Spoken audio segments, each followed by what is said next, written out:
Welcome back. Now once you have Canva for Work, you will then have a fully functioning brand kit. So in other words, you'll be able to go to the brand kit.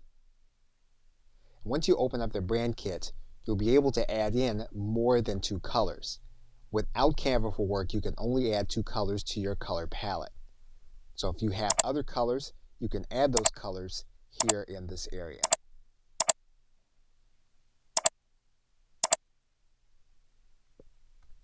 What you also have is you'll have certain font combinations that are suggested. However, you can change those suggested fonts here in this area that you're going to be using with your brand logo and all of the other content. In the brand kit, you can also upload a new font. Once you have the font you want, you'll need to confirm with Canva that you have the right to use it. You'll then click the disclosure. You'll then click yes.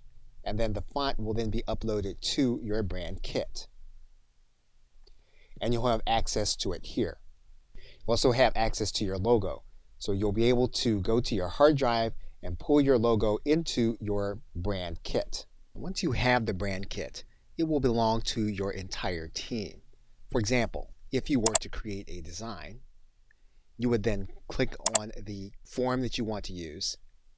And if you wanted to choose a color, what you're going to see is that your brand colors are going to be there.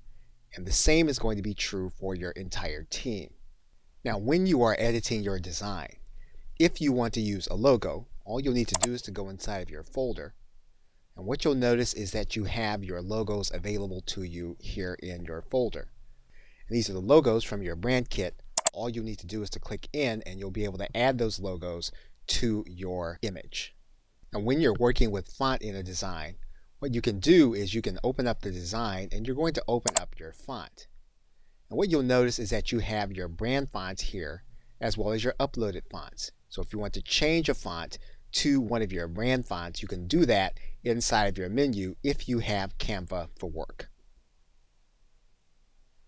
Okay, so with that, thanks, and I will see you in another video.